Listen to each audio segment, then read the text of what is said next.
All right, I'm here with my brother Buck Johnson. Once again, he's back. What's going on, man? I I like I didn't tell you this yet, the new format where you just launch into it like this on your Oh yeah, podcast. Awesome. yeah, I yeah. I think that, figure I figure people know what they're listening to by now. yeah, it's made me think about some restructuring things for mine. But yeah, Tucker does it, you do it, and that's all I can think of off the top of my. Joe Rogan does a little bit too, but I like it. Yeah, Joe Rogan picks up in the middle of a conversation sometimes. Yeah. Yeah, there's been times where I've hit like, wait, did I miss something? No. Yeah, no, this is where they started. Yeah, which I always find that interesting. I recorded actually. I went on Timeline Earth yesterday with Bird, Oh, and he kind of did that. We were in the middle of talking about something, and he just like, I'm going to hit record so we don't miss any of this stuff. I was like, all uh, right. And he was just kind of in the middle of a conversation. We were just in the middle of a conversation, but it works. It works. It's fine. Yeah. yeah, I like Like it. I There's said, people know what they're getting into by this point. I kind of I liked the sound of the intro. Like, I'm Tommy Salmon's This Is Year Zero. Like making a declarative statement that this is the revolution. This is the beginning of it. But I just kind of was like, man, people know what they're listening to by now. Mhm. Let's just jump in and let's just talk. Let's just have a conversation, you know. Yeah, I like it.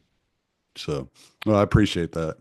I don't know if I don't know when I made that switch over. I know it's been a while now. I was doing that before I went to Namibia, wasn't I? Ooh, I I don't don't know. know. I don't remember. I That's don't your time remember. pre Namibia or however you say it in post. Pre and post Namibia. I'm a Yeah. completely different person. Yes. Yeah. Yeah. Man, I feel so good about life after that trip. You do? Yes. Yeah, that's badass. Good. Yeah. I'm I think the so election results would do that to you, but I'm happy for you. I tried to, dude, I almost made it back without finding out. I I tried heard. so hard. Heard you said that story on one of your episodes, and you're like, I'm in the middle of this. I think you were sitting by a pool or something at somewhere. You felt like it was in the middle of nowhere, and someone Yeah, walked by. okay, so we were in Etosha National Park in the northern part of Namibia where the Etosha salt pan is. And see, in South Africa and in Namibia, what they've done is they've pushed all the animals to central areas like Kruger National Park in South Africa, Etosha National Park in Namibia. So to keep them away from the farms and stuff like that. So they've kind of pushed them all that direction and then kind of caged them in. But it's this like huge park. I mean, it's thousands and thousands of miles. It's huge.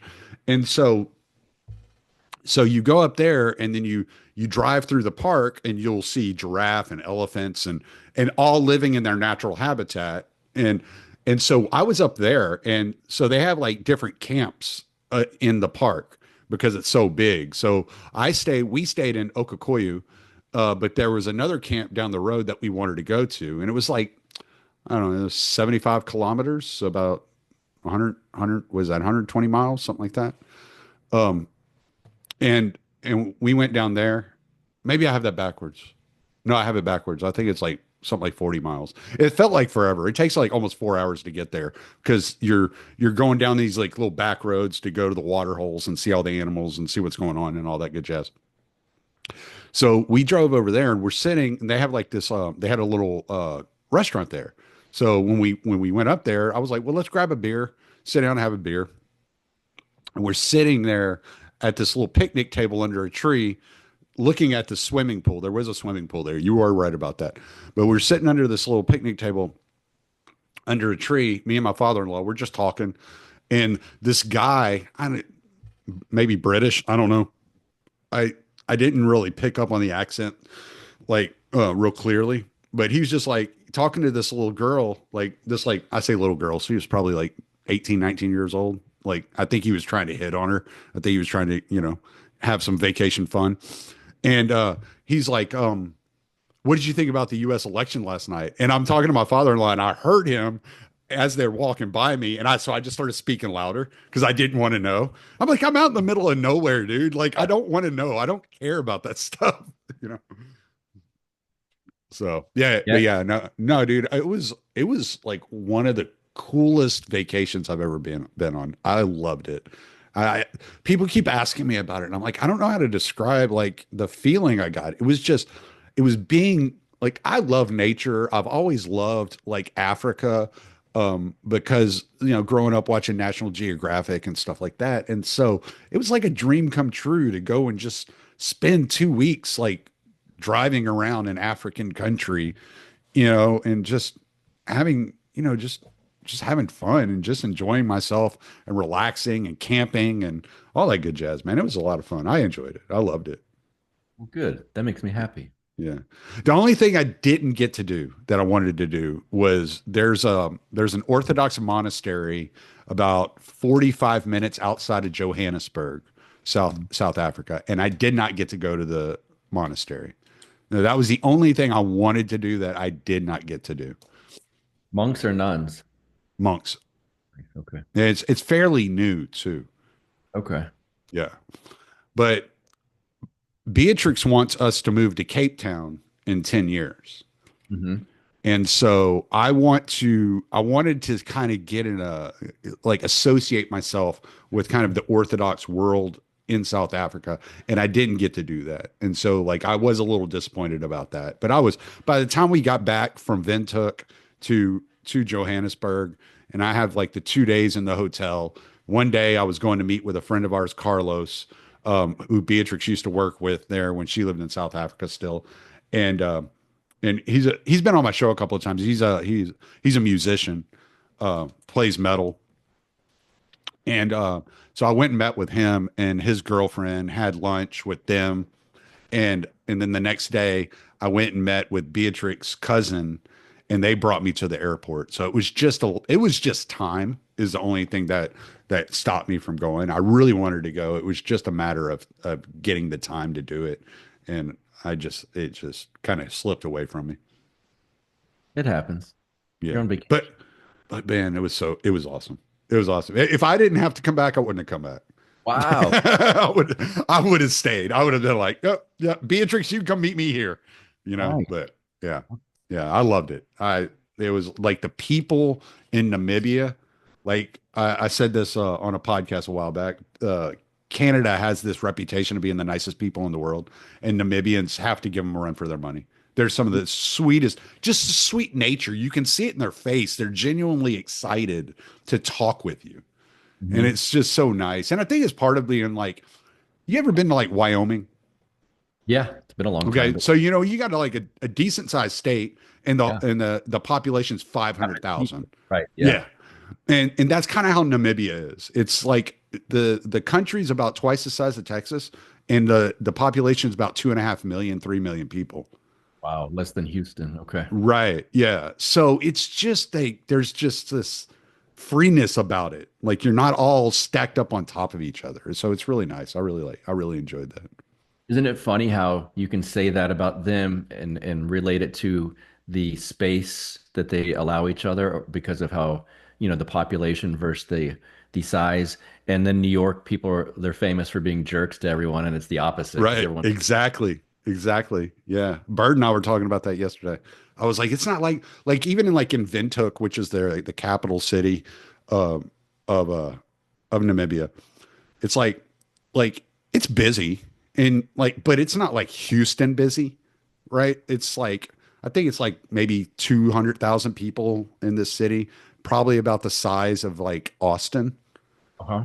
Okay. So, but it's busy. Like, there's a lot of businesses, there's a lot of traffic, et cetera, et cetera. But I mean, it's just not the same. Like, it's just like that's their idea of a big city, and I'm like, this is nothing. Nice. So, what we originally got on here to talk about was not my trip to Yes. Namibia. Politics as spiritual warfare, which Mhm. I think this really like solidified in my mind like yesterday when I was talking to Bird. We were discussing um me being gone during the election and then coming back. And I was like, man, something was different when I got back. It was like there was like a weight lifted off. There was Yes. like everybody seemed so much more relaxed. I absolutely saw that. And I never Yeah, left, but right. But it was like such a stark difference, because I was gone for 2.5 weeks and I come back like what 6 days after the election, and it was just so like everything looked the same, but it was almost like I went to a different, like a parallel timeline or something. It was just like the interactions with people was so different, and yes, people just they just seemed so much more at lighter. peace. Yes. Yeah. Yeah, I making medical calls at work. And for those listening that don't know, I'm a firefighter. Uh, I think I worked the day after or maybe 2 days after the election, and just being at people's houses for an actual, sometimes halfway emergency, nothing too crazy. I immediately could tell, and I wasn't even looking for it. I didn't. It was nothing that was I was thinking about consciously, but I started noticing it was like, "Have a great Thanksgiving." Oh, thank you guys so much. Everyone was just cheerful to us. They're always like halfway nice, but the vibe was totally different. And then it felt like just walking even on the streets of Lockhart, the mean streets of Lockhart, just something, there was like a funk lifted. Uh, that reminds me of that. You know, Chael Sonnen from the UFC. Yeah, of course. Yeah. So when he did, I'm from the mean streets of West Lynn, Oregon. Yeah, yeah, You yeah, don't right. know the struggle. Mhm. My neighbors, they had to share a BMW. Exactly. Yeah, yeah. Yeah. Uh, yeah, man. And I think that really like kind of like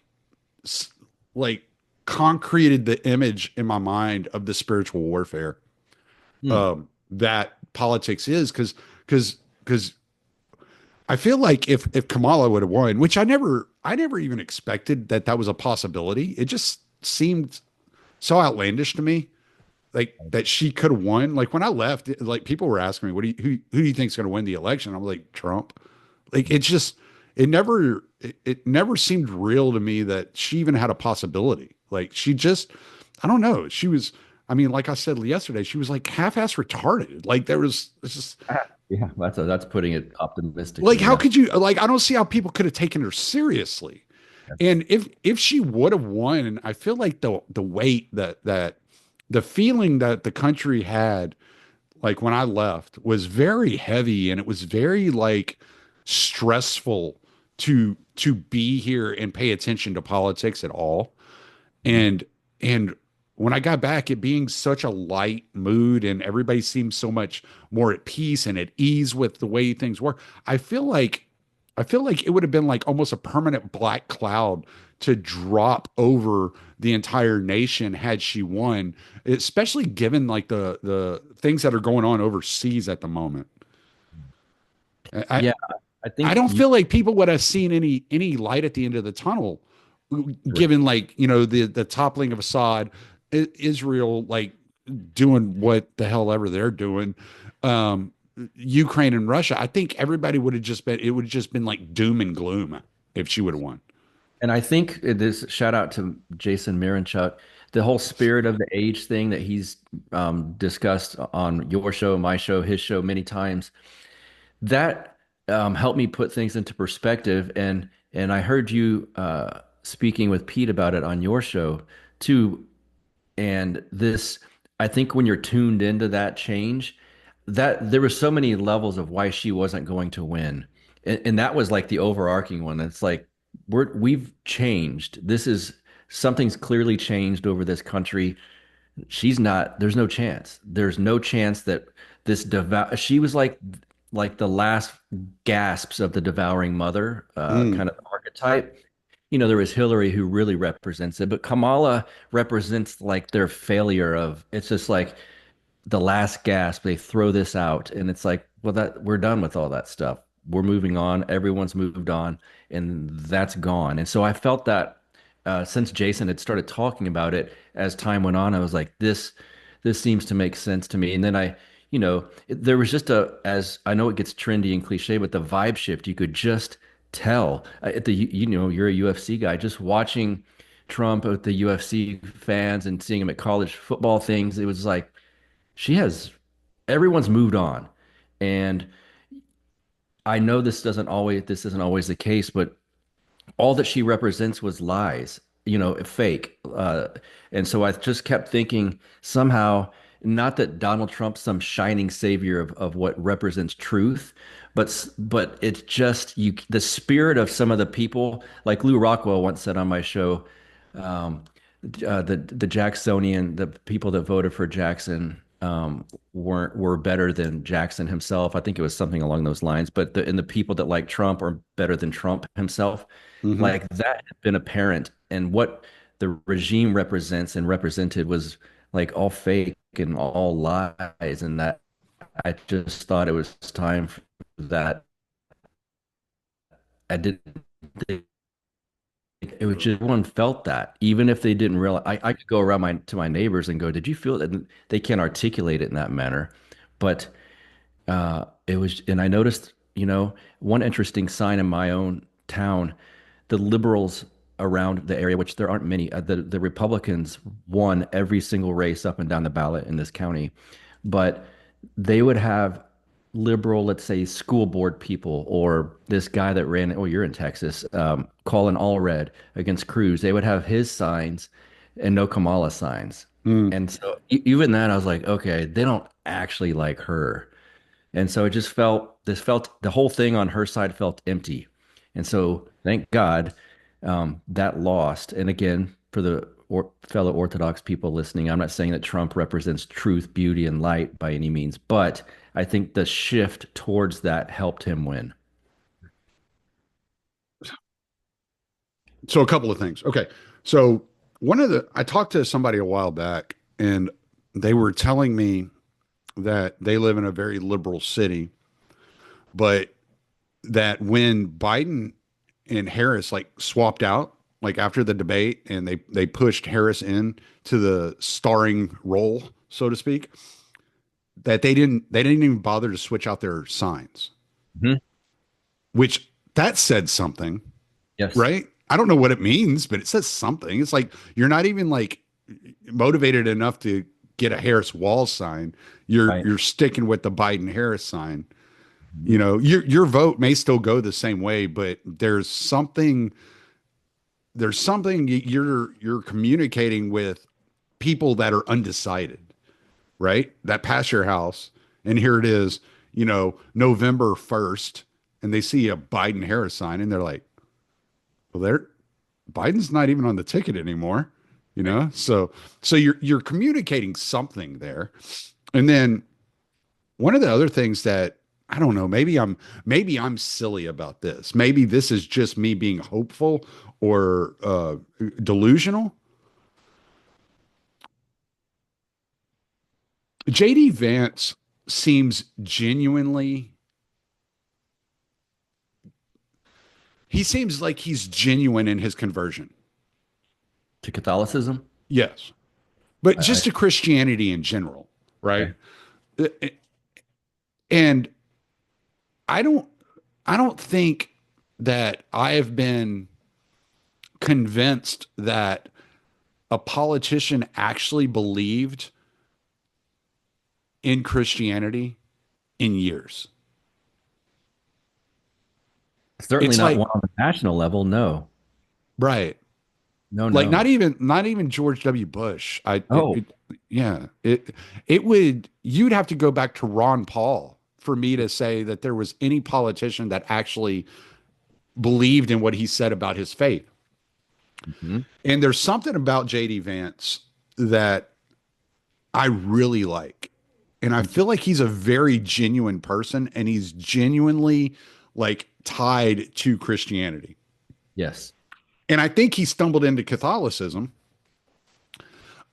because Orthodoxy is still not necessarily as accessible in the Mhm. United States as it could be, as it should be, probably. And as a so Catholicism strikes you as the next best thing or as like the true religion until you stumble into Orthodoxy. So I think his conversion was for the right reasons. He went to the best place he could find. Yeah, I agree. Matt Erickson on one of his episodes read this piece that JD Vance wrote about his conversion. If he's lying and trying to pull the wool over people's eyes, he got me. So it sounded legitimate. I was very impressed with it. I had already been impressed with him basically with he's also the only one, in office, at least at this level, that will be in office at this level, that's discussed what's going on in Ukraine with the Orthodox Church there. Um, uh, Who was it? Well, that was on your show, wasn't it? Yeah. Ben, Okay. whose father, John Whiteford's son-in-law, uh, Father John's daughter, Catherine, and Ben were able to give JD Vance some letters from Orthodox Christians in Ukraine. I believe it was journalists that had been I can't remember if they had been jailed or threatened with legal action by the regime up there because for doing what they're doing.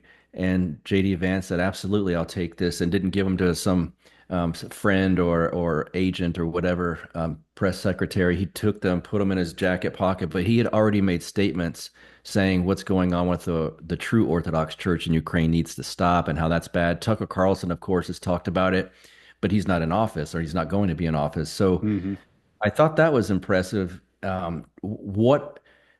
Certainly on the other side of the ticket, not only would they not know about it, specifically Kamala, if they did know about it, they'd be for it, what's going on. So, Yeah.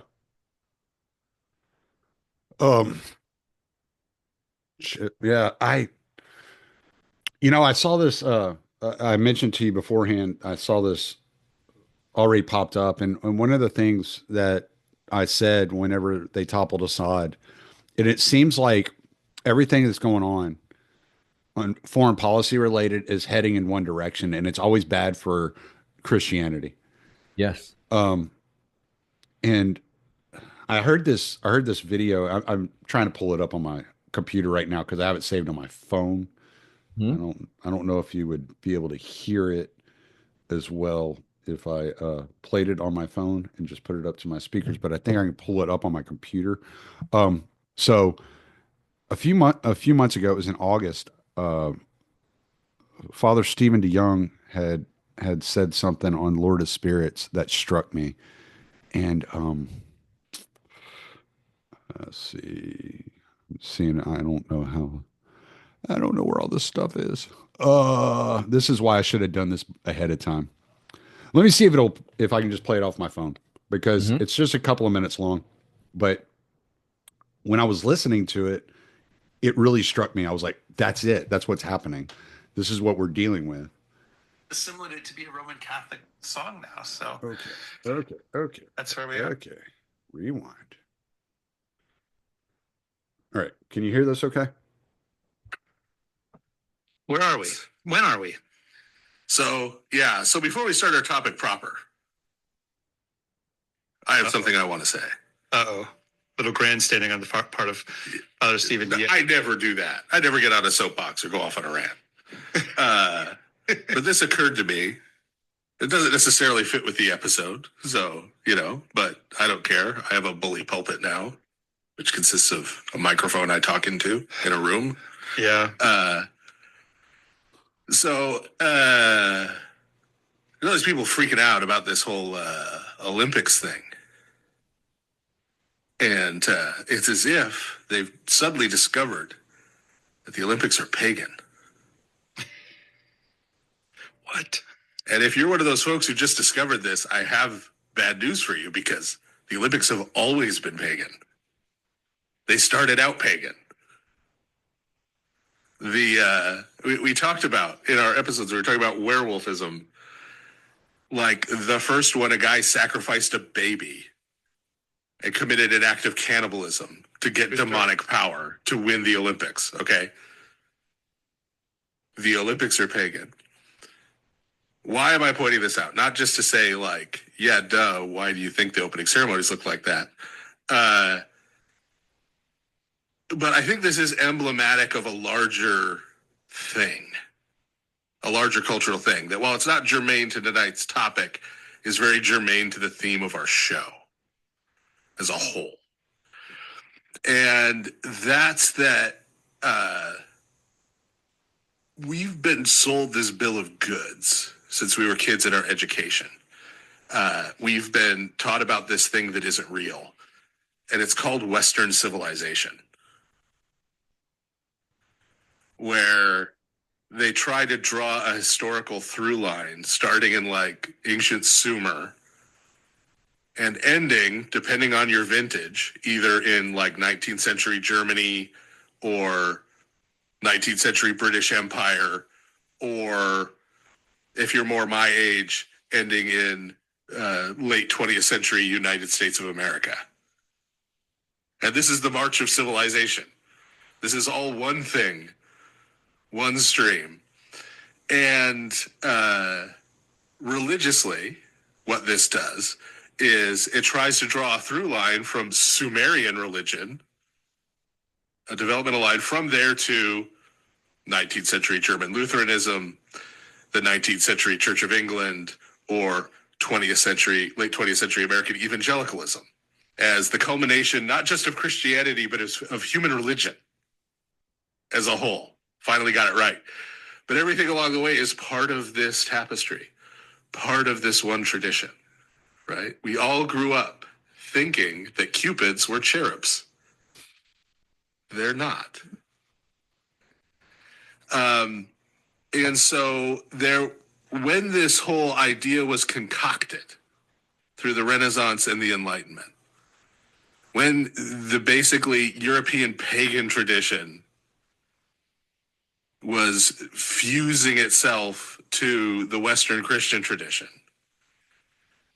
it was sort of a devil's bargain from both sides, right? There were people who didn't much like the Western Christian tradition and were chafing at it because they wanted to live their lives or exercise their intellects in other ways. And so they wanted the freedom that a revised and hollowed out version of the Western pagan tradition offered them. And then on the other side, there were people who were still loyal to the Western Christian tradition, but who wanted to claim credit for the glories of Greece and Rome and all the pagan stuff and pagan art and culture.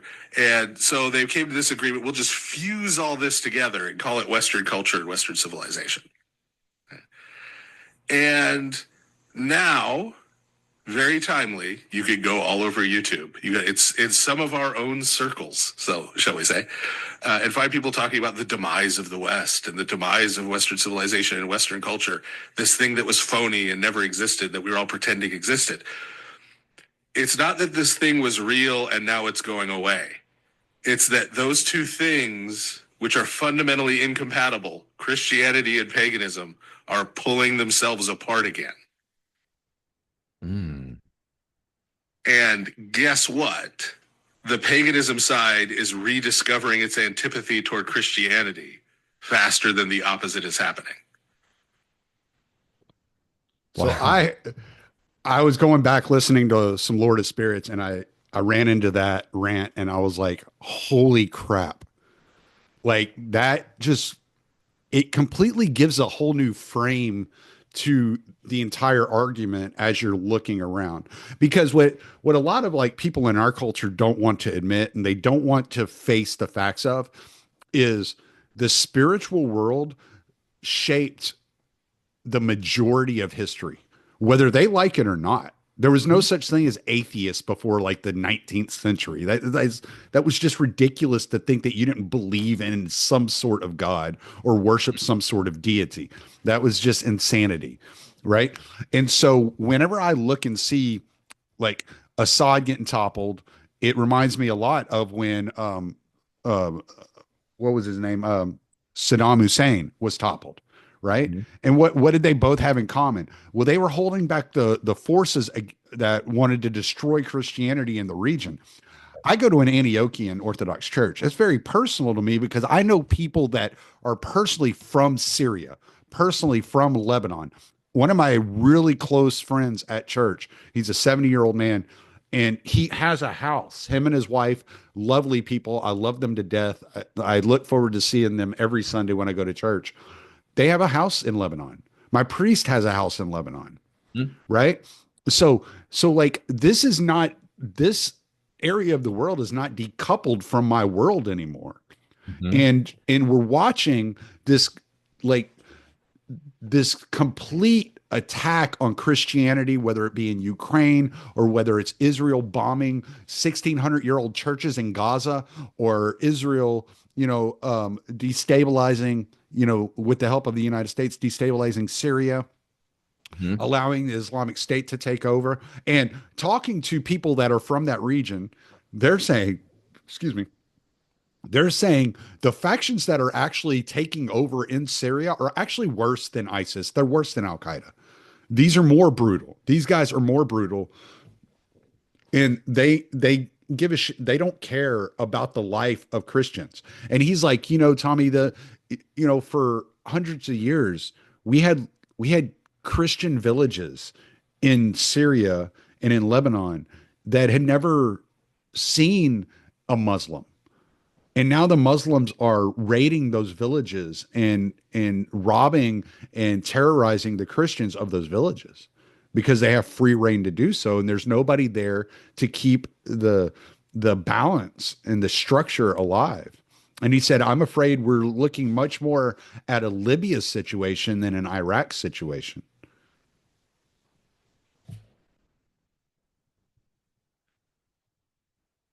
And so as I'm like watching the events of the world, and I hear his take on the decoupling of paganism and Christianity, and Christians like so, like, just desperately trying to cling on to these remnants of the old world that were not Christian at all, that were borrowed from pagan like worship. It's just like, yes, that's what we're experiencing. The pagans are throwing the Christians off, and they're willing to kill the Christians all around the world, and the Christians are like, hold on, we're peaceful, we're a Yeah. peaceful people. And it's like, no, you don't understand what you're dealing with here. This is not a flesh and blood war that you're dealing with. This is spiritual warfare that you're dealing with. Mhm.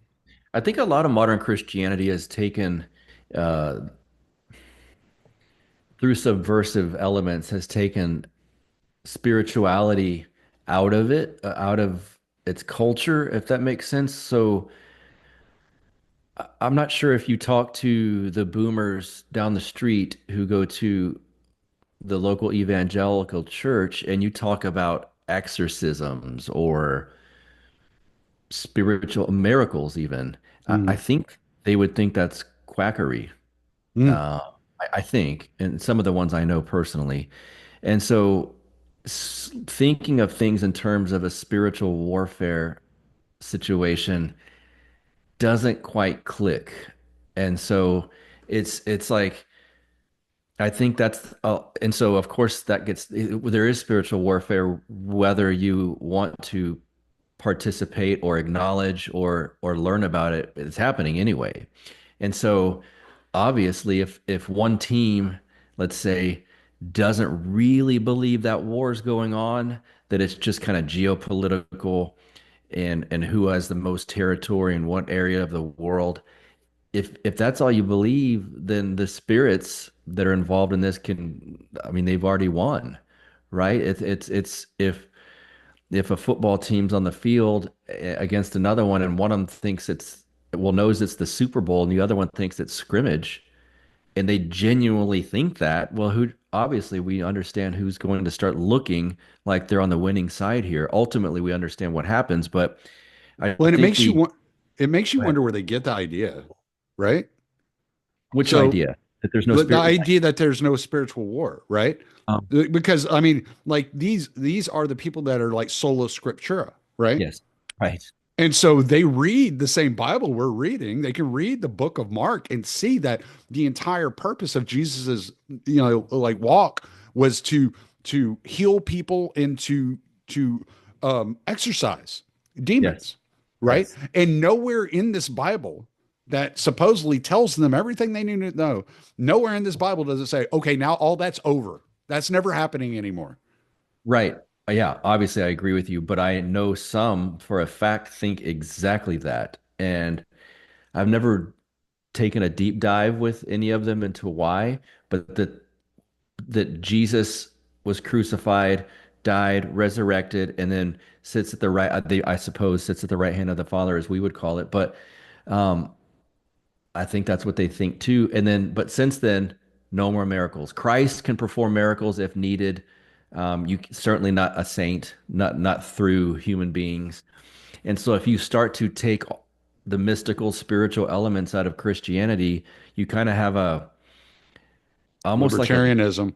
liberty. Yeah, I was just going to say a legal, which is liberty. Yeah, you have a thin legal structure, which is somewhat what libertarianism was meant to be. So yeah, kind of that. And so, but if there is true spiritual warfare going on, what good is that team going to do? Mm. Other than saying, I believe in God and I understand the Bible. And I meet up and hear a talk every Sunday and hear worship music, and then I'm good. And Well, then and you're taught. I was literally taught by a preacher growing up that you need to support Israel and that's the chosen people, dispensationalism, that's the chosen people. So in some ways you're not only not participating on the side of good in a spiritual warfare battle, you're fomenting, like, you're helping push the side that's behind some of this Christian subversion and the evil stuff. So it's a very convoluted discussion here, obviously, and I don't want to get you kicked off, but no, you're fine. I don't. okay. I'm not getting kicked off anything. Oh, good. They've already Okay. kicked me off of YouTube. Yeah, that's true. You're on. That had nothing to do with you. But yeah, well, and if you sold that script to Hollywood, right? That Israel, the killer of the Savior, Mhm. is then listened to and obeyed by those that worship the Savior, like they would be like, this is ridiculous. Nobody would do this. Like, this is an insane plot. What are you trying to do? And here we are looking at it going, like, wait, they hate Christianity. Mhm. They hate what you believe and how you worship and what you think. They despise you. Like, why are you so, why do you give them the power over, what you think in as far as something as important as foreign policy, sending people to die, right? And I've had people tell me, because I still, I'm still at the Libertarian Institute, and I still kind of hold some of those beliefs because I think there's something there. There's some truth there. Otherwise, nobody would. And so I kind of like am always like trying to find the orthodox way of like viewing libertarianism and like what are they trying to say here? What are they trying? Because I don't think they're necessarily completely wrong. I think there's a lot there, especially when it comes to like war and peace and things of that nature. Obviously, Scott Horton's one of my really close friends. I mean, we chat almost every day. And so, yeah, I, I've talked to some of the guys that are atheist and like grew up like I'm thinking of a particular person today, and I know he's listening to this, but I'm not gonna mention him by name. But he was talking about how he grew up Catholic, and it was the people, and it was Yeah. the kind of like the lopsided kind of argumentation and the lack of consistency that the people brought into the faith. Like, the problem isn't with God, the problem is with the people that are around the religion. And it's like, yes, because the enemy is constantly like trying to subterfuge and invade and to derail. This is what the whole, Catholic scandal with like the sex with the little boys and stuff like that. This was all about the enemy attacking the church from within and pushing people out, right? And it's not because it's not God isn't the problem. The problem is man, and man has always been an issue when it comes to the proper worship of Christ. And Yeah. I think this is why the Orthodox have it correct when they don't observe the Pope. right? Because that one person can be corrupted, but the entire body of the church that stands up and stops the priest or the bishops from making the wrong moves. That's what the body of Christ is all about. It's that entire body acting as one, working together and stopping that false move in the wrong direction. Yeah, well put. I just had a conversation this morning for an episode that drops on the 23rd of this month with Clark Carlton, and we broke down the Nicene Creed. He actually he you echoed what I don't remember what segment it was, but word for word, like, are the bishops corrupt? Yes, sometimes. Are the people corrupt? Yes, sometimes. But the overall body of the church, Christ's body, is not. You do not blame the church for what some of the individuals inside the church Right. do. We're all Yes. human beings, right? You like metal, I like punk rock. Think of how woke and weak and lame some of those fans are and some of the bands are. We still go. We're Hmm. still amongst it's and not to secularize such an important topic, but just as an analogy, yeah, there's all kinds of groups that I'm part of. I'm not going to say which, but I'm in a fire department, and some of the people are kind of losers or I don't like them, but I'm still proud to represent that department and what I do for a living. Yeah, but when y'all show up to when y'all show up to a fire, you show up to an incident, you act as a body and you all act as one and Work. you know what you're doing and it Yes, gets the job done, correct. right? Yeah. And at the end of the day, most of the time, the fire goes out, no one's hurt, and the people that needed to be saved are saved, and it works. Yes, Oh, there's, it's but I'm like not going to walk away because there's a few bad people within that body, right? y'all are, I don't know why this popped in my head. This is kind of interesting. You're like cultural white blood cells. That's correct. Yes. I don't know why I've never thought about it that Right way. in. An organized system of chaos, chaotic white blood cells, but it's all organized and it Right. works. Yeah. And Yeah. to many, the detriment of some libertarians' thought process, I've heard it's you actually talk about, I've heard you efficient. talk before. I think this kind of like works into this. I remember hearing you speak to somebody. I don't remember when this was, but you were talking to somebody about being a fireman. I think it might have been when you were talking to Thad a couple of years ago. And you had made a comment about some people, like, because of your rank in the department, you've been a firefighter for so long and you're a higher rank. And so you have like a lot of responsibility and and some of these you'll get angry and you'll like kind of like discipline certain people and they take it personally, and it's like, no, I'm not disciplining you because I don't like you. I'm disciplining you because I do like you, and I don't want Yeah. you to get in a situation where you get hurt or you cause other people to get hurt, Mhm. you know. Yes, that's the whole.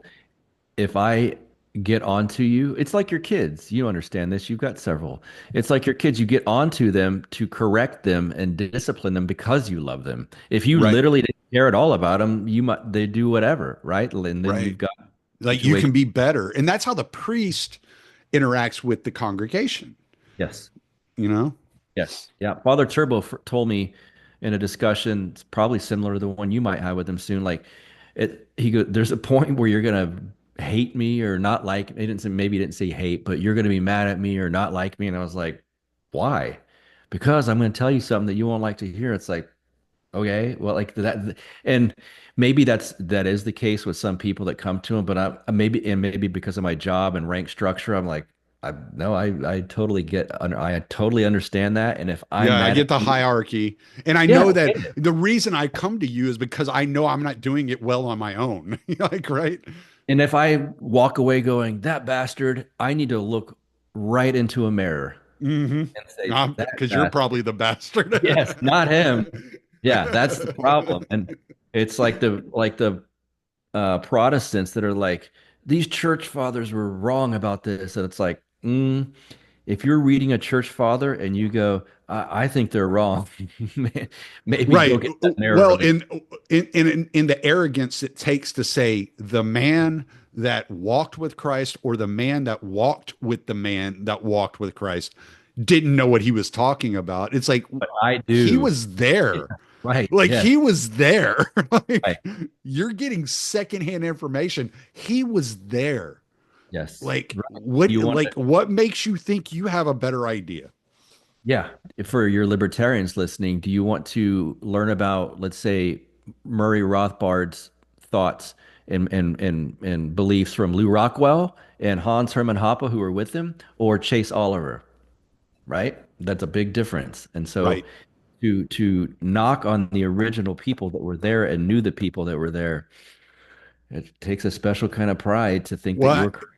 well, it was like a couple of years ago. There was all this like blowback on Hans Hermann Hoppe, and it was kind of like during like what LB Mooney's had labeled the post-libertarian kind of idea, and there was all this blowback about Hans. And so what I did is I went and I found one of his students, and I was like, okay, I'm going to interview this guy because he actually studied under Hans Hermann Hoppe. He understands what the ideology was, what he was teaching. And I mean, and so like that's how you do it. You go talk to the people at the source. You go to the source, or get as close to the source as you can. And you're sitting here telling me that the closer you get to the source, the more distorted the view is. Like, no, it's probably the exact opposite. Haven't y'all ever played a game of telephone? Yes. Yeah. Yeah, that's a disturbing thing that I'm trying to put out as nicely as I can on my episodes when it comes to Protestants who are who are ortho curious about certain things. Like it takes a lot of humility and you and I have gone through this to go, whoa, everything I've thought as an adult is incorrect. I've been wrong. I go through that every day. Yeah, right. Everything I thought 5 minutes ago was wrong. But in a weird way, it's actually freeing. It's like, Yes. oh, all these like this structure that I was so strict about, uh, I I was wrong. And then once you see where you were wrong, it's like, oh, why did I dive in and push down so hard on certain stances? And it's like, well, now I see it's wrong. Well, Um, and that's a perfect segue to I think it what I wanted to frees touch. up at least some space and some stress in your mind. You don't have to keep fighting about. Sorry, the internet kind of glitched on us right there. That's a There you are. Did we perfect. cut out for a second? Yeah, it's just for a second, but I think it caught back up. Um, No worries. it's a perfect segue to what I wanted to touch on because you and I both come out of the like kind of the libertarian view, and I know like well, I talked about this with Pete, like why I entered libertarianism, kind of like what my view was on politics and stuff like that. And there are a lot of things that the libertarians are right about. They have this like instinct of distrusting the authority structure of man, and they're right to be distrustful of that. Hmm? But so many of them turn inwards and turn to themselves as like an individual king of their own domain, and as if they have it all figured out. And as we've been talking about, we it took us a while, and both of us are in our 40s, and I mean, it took me longer than I wish it would have taken me to realize, oh wait, no, I don't have this figured out. I don't have all the correct answers. My things in my life are a mess because I am such a freaking failure at being the best person possible. And I really believe that most people that go into Hmm? libertarianism do it for the right reasons. The majority of people have the right idea in their mind. Mhm. They're looking for a more just world for fellow man, but it becomes a very selfish way of thinking about the world. And so it inverts the good that the world actually has to offer. And that by discovering orthodoxy, it it invalidates certain ideas that you had, but then it flips the whole worldview inside out on you. Yeah, well put. And that that is true. It happened with me because you get to this point where you think you're doing it. You're like, the facade is out of love, I suppose, or a libertarian, some won't even use it like that, but out of fairness, let's say, or rights, if you will. But then it becomes, if you go down the wrong route, and especially if you're an atheist, it starts to become like, well, I've literally seen people say, oh, I'm my own God. And it's like, and Ayn Rand was when you're saying stuff like, How did she say it? What was selfishness is a virtue Hmm. and things like that. It's like, no, it's an inverted virtue. But if you start building a worldview on thinking that being selfish is virtuous, then it's going to take you to some dark places. So that's a problem. And again, I know some Christian libertarians. Now, I don't necessarily think they interlock perfectly, but their heart's in the right place. And I know many just, I don't know if they're Christian or not, libertarians whose heart is in the right place. Ron Paul, I think we can all agree Tom his heart, Woods, Mike Tom Woods, Maharry. Dave Smith's heart is in the right place. I Right. absolutely believe that. Um, so Yeah, I mean, I'm just thinking about like open Christians. Like Tom Woods is a open. He's Mike Catholic. Maharry is Orthodox. Yeah, So yeah, I think I love Mike. I haven't talked to him in a couple of years, but he's one of my favorite people to talk to. I love Mike. He's like you can't find a better person on the Federal Reserve than Mike Mayer. He's so right, good. right. Yeah, you just got to be, if you don't have a North Star, as they say, or a correct one, or you're not properly, let's say, aligned or focused on the right thing, you just start to get off course. I did Mm. that. I know you think you did that. And that happens, and it starts to become sort of your religion. We're all going to have it. Like Adam, our friend Adam Patrick's the one that started saying the God-shaped hole in everyone's heart. I had it and I was filling it with what I thought was liberty or freedom or rights. And all you're doing is pushing back and arguing with people. And there's a bit of a safe haven there too, because you know there's no libertarian that's going to get elected president. So you've Mm. got this safe duck and cover thing of like, you can say whatever the hell you want to. Well, it's not our fault. Not, yeah. Well, we didn't vote for him. It's like, well, how would your system have run? Well, we won't know. It would have been great, but you guys won't vote for my guy. It's like, well, yeah, it would have been great. I've seen this with Trump. When he now has RFK, JD Vance, who's an anti-interventionist, um, uh, and people like that, Vivek's kind of in his circles. I've seen people in our circles start to say things where I can tell they're worried that stuff they've fought for or quote unquote fought for, pushed for, created content discussing, now that that stuff could be possibly happening, there's some like, oh, well, I don't trust this guy either. And it's like, well, I thought you wanted, let's say, the FDA to be reformed or eliminated or whatever RFK is going to do, or this, I don't trust Doge. It's like, well, I thought you wanted government waste to be eliminated. Like, this is the best chance of my lifetime. If Hmm. it fails, it fails. I don't know. I'm not saying I'm all in on it, but I've seen some people start to critique these things again before they even happened. We're sitting here in December. It's not even January yet, where they're all sworn in. But it's interesting to see some rats jumping off the ship of some of these things before it Mm. happened. Yeah, it's because it's not my way. It's not Yes, the way right. I want it done.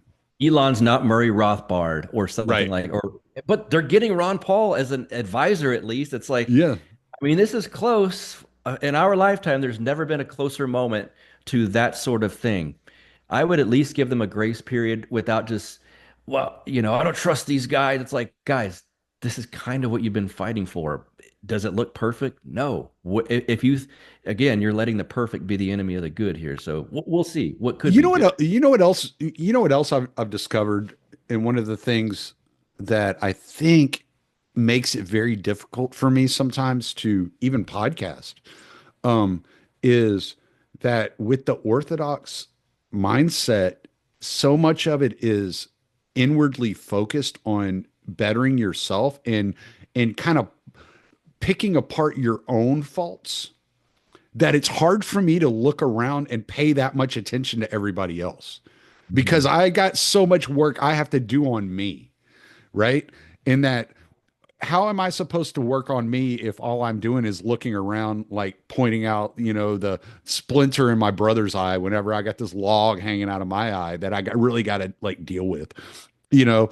And it's, there's, there's this, there's this freedom in, it's like libertarianism kind of does that. kind of touch on it just a little bit.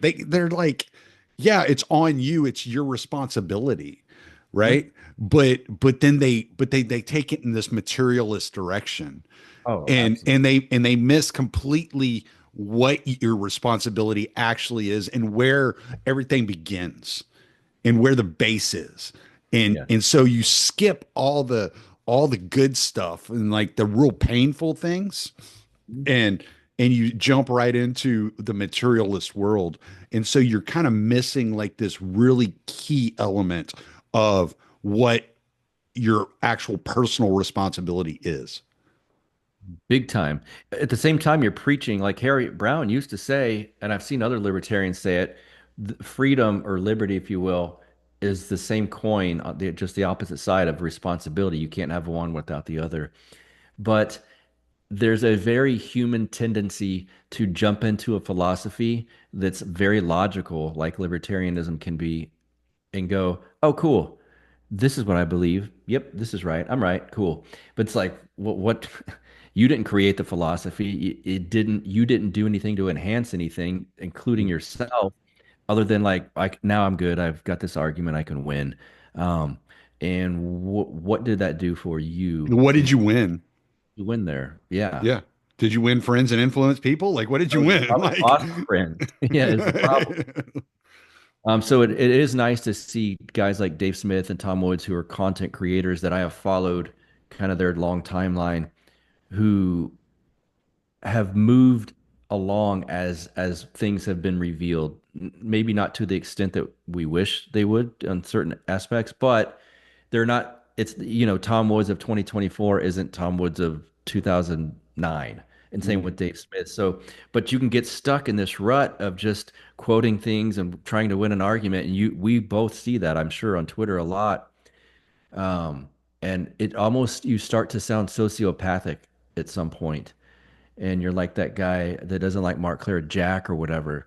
Um, and it's just like, bro, what is this? yeah. And it feels like a psychopathic um, ideology, which a lot of them now, once you step out of ideologies, you see people that are like knee deep in them or elbow, neck deep in them. It starts to sound somewhat crazy. I was so I was listening to, I can't remember who, I listened to so much stuff here in the last few days, so I can't remember exactly who it was that I was listening to the other day. And they said what a lot of Orthodox forget and they miss whenever they come into the church is content. Just to be content. Like you were this is what you were given. This situation you were given was given to you. This is a gift, and you should be content with what you have, right? And it's not to say, oh, I can't plan for retirement or I can't make but it's just like, just understand that you're going to be a lot happier with your life if you just accept where you're at and enjoy it Mhm. and just I'm enjoy thankful it for to the the best of your ability. I'm thankful for the trials and tribulations, and because that he's allowed that to happen for a reason. Mm. So I'm more thankful for those sometimes than I am for the bright spots, because sometimes those lead to the bright spots. So anyway, not to get too deep there, but Well, no, because like, I mean, this is, you work out regularly, as everybody can see. Look at that. But you, that's the pain. Like that pain is growth. Like there's like you're growing, you're moving towards something. Like even as a child, like whenever you hit puberty and you hit a growth spurt, like you have growing pains, like right, your legs get sore, your arms are sore, you're growing, and that's what growth is. It's that pain and fighting through that pain and getting out into the other side. wow, I totally agree, and I've used the working out thing as a analogy many times to spiritual growth. But I just thought of it. You made me think of it in a new way. If I don't wake up sore, I'm like, I don't, I wish that I was sore because it makes me feel weaker or like I didn't work out hard enough the day before.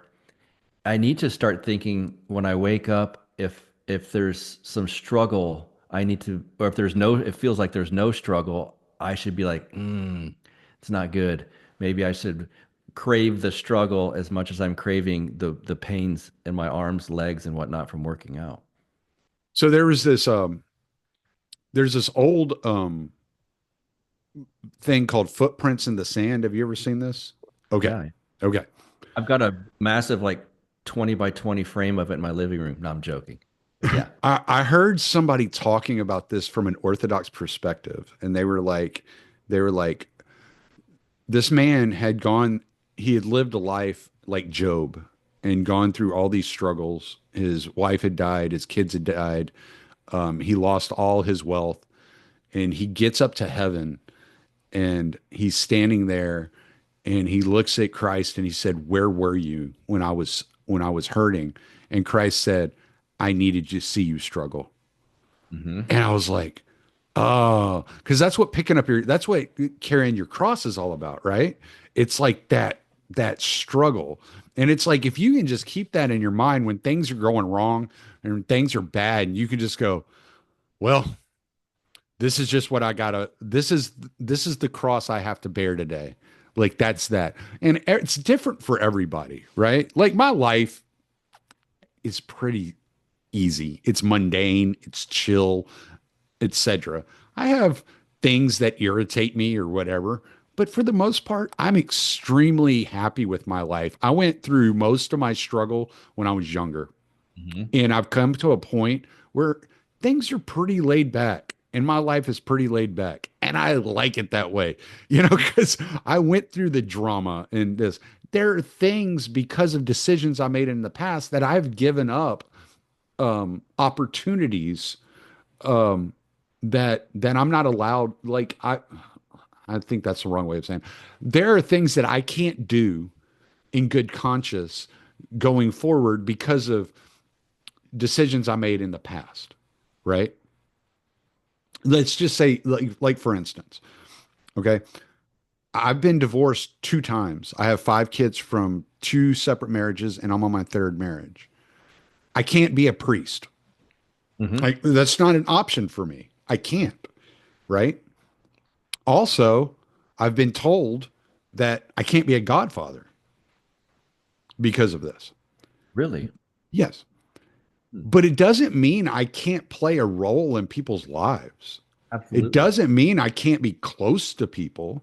It just Yeah. means I got to like know where my position is. Yeah. This is who I am. This is where I stand. I made bad decisions when I was younger, and it put me in a Yeah. situation where I have to face the consequences of these decisions.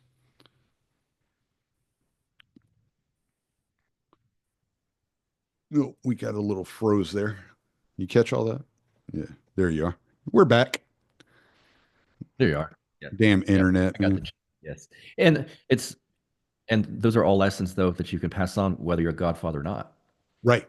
Exactly. It doesn't mean, like I said, it doesn't mean I can't be close with people. It doesn't mean I can't build relationships. I just have to know where I stand. I have to Yes. know what my position is, Hmm. you know? And so what do? I turn to my godfather and I help him out. Because my godfather at church is the greeter at the church. He collects the money. He's the accountant. He schedules all the repairs. He goes in there every Monday and makes sure that all the light bulbs are working and all the candles are, in order. And he keeps all that stuff. That's what he does. That's his position in the church. And so I just look to him and I say, okay, this is what he's doing. Let me help him out however I can. And I still build my relationships within my church. I still am close to people, right? Right. And I know there are people that have recently like signaled that they would like to ask me to be a godfather to their children or something like that. But this is a conversation that I would have to have with them and say, look, man, that's just, it's not that I don't want to, and it's not that I don't care about your kids, and I would definitely make sure that your kids were taken care of if something were to happen, but that's not my role in the church. Mhm. Like, and it just can't be, just because of the life I lived before I discovered the church. Right. And, we all have our sacrifices we have to make. And, some of us have to swallow pride. And I think that was like the biggest thing with Orthodoxy to me. I know like you went through a lot of trials and tribulations. I know Adam Patrick did as well. Jason has dealt with a lot of things. I'm not sure. I'm not real familiar with Matt's story. I mean, I love Matt to Yeah. death, but I don't know his story real well. He's kind of quiet about his Mhm. stuff. He keeps his personal life kind of on lockdown, which I don't blame him, in today's um, internet society. But I had to come to the realization that I didn't have the answers, and my struggle was more internally and more mental, more Yes. spiritual. I Yes. mean, That's also people get into carried away with saying what's going on geopolitically is spiritual warfare when the thing you're talking about right now is really spiritual warfare as well. mm, I had this about the whole incident out by my fireplace, Yeah. by the fire, and then the dream that I had another dream the other day, and it freaked me out. I didn't want to sleep for like 3 days. It was terrible. It was terrifying. I just didn't want to go to bed. And I noticed like last night, even like I was like trying not to go to bed. I was listening to music and watching old UFC and just sitting around and just like twiddling my thumbs. And I looked down at the clock and it was 4 a.m. And Whoa. I was Damn, like, Tom. dude, I'm not 21 years old anymore. Like, what the hell am I Oh, yeah, doing? that hurts. Yeah. And but it's because like when you're dealing with these things, you don't want to close your eyes. You don't want to give it the opening Mhm. to be there. And it's just wild, man. And so those are the things I got to deal with. And that's why like whenever we were talking on your Zoom chat the other day, I kind of felt weird, like not saying that you put me on the spot. I don't know who can relate to the things that I've dealt with, right? Mhm. Like I'm very comfortable talking with you or my close friends about these things. It's just I'm just kind of like, like my life isn't that bad.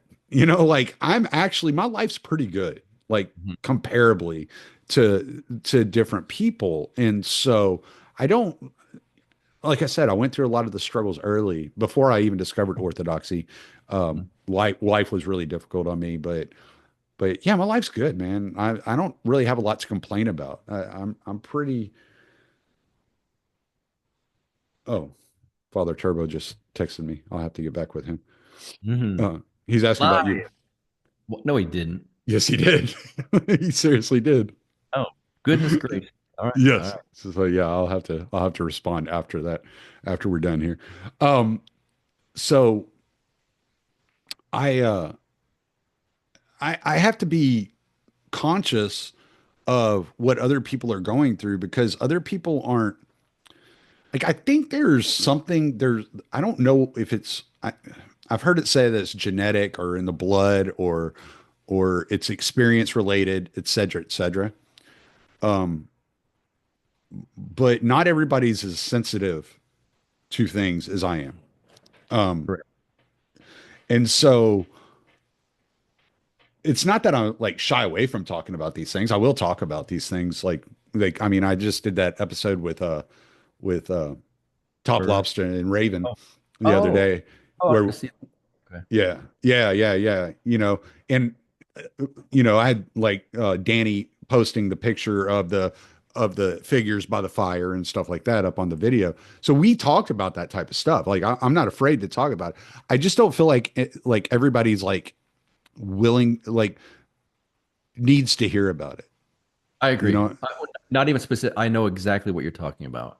Yeah. People have, when I've gone through certain things, I've had friends go, "Why didn't you, dude? Why didn't you tell me?" And it's like, I mean, I don't know. I Yeah. didn't burden you with this stuff. I'll figure some. I didn't want to just go walk around and tell everyone about Well, everything. I've always had a bad habit too. Like one my best friend Nathan, he died when he was 34, I was 33. Um and but he would tell his wife that he would like I haven't heard from Tommy in 2 weeks, things are bad. Like he would know because I've always my tendency is to turn inward and just and just go and Mhm. just like close out all the noise. That's always the way I dealt with things. Mhm. And so when I'll get into those places in my mind where I close everybody out. Mhm. And most of it's from complete insecurity on my part. It's like Mhm. nobody cares about this. I'm Mhm. the only one that this is affecting. Nobody cares. So I'm just going to deal with it. Mhm. And, you know, and he would, a couple of weeks would go by and he wouldn't hear from me and he'd try to get in touch with me and I wouldn't answer.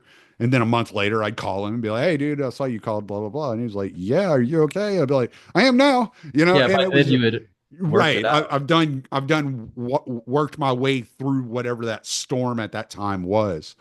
And he knew that about me. He knew I was like that. And so he always accepted it.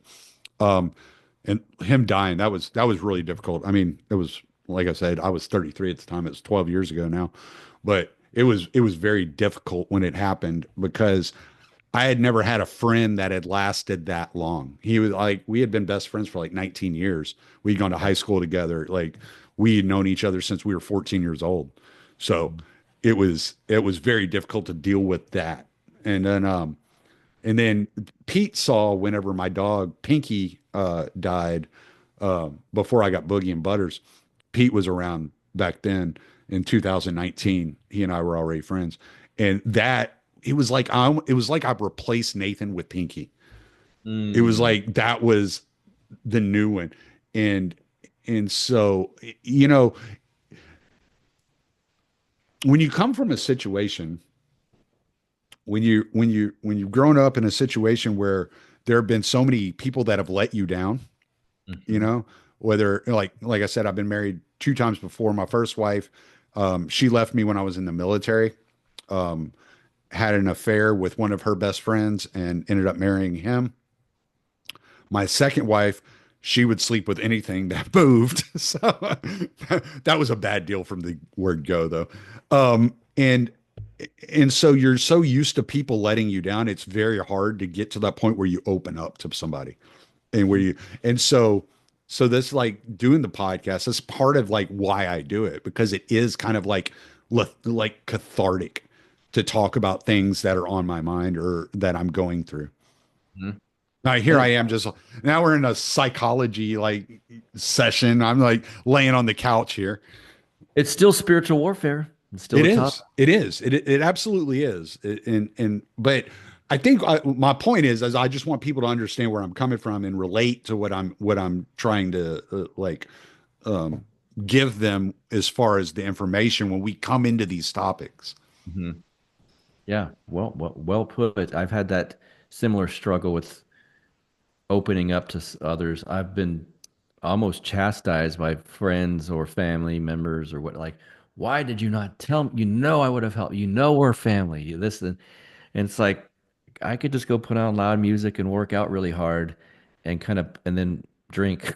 That's the old, of course, But it's like I don't know because that got me through it too.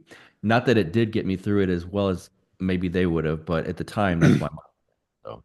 Well, I mean, you say that's the old you. I still do the same thing. I mean, so yeah, but now I do have a priest or Father Turbo or church Right, right, right, right, right. and Well, and prayer. and this is something I told Father Turbo last night. I was like, it's very hard for me to trust.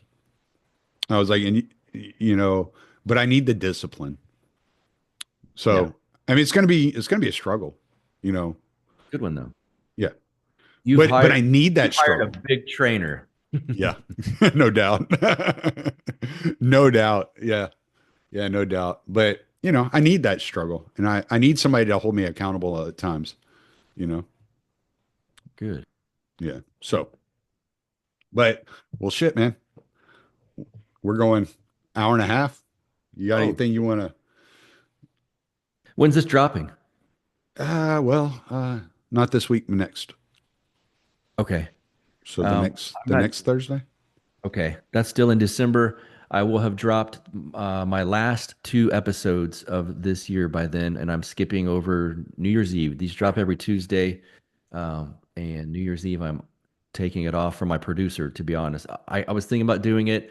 He had a family issue, really sad one recently, and so he needs the holidays to heal up.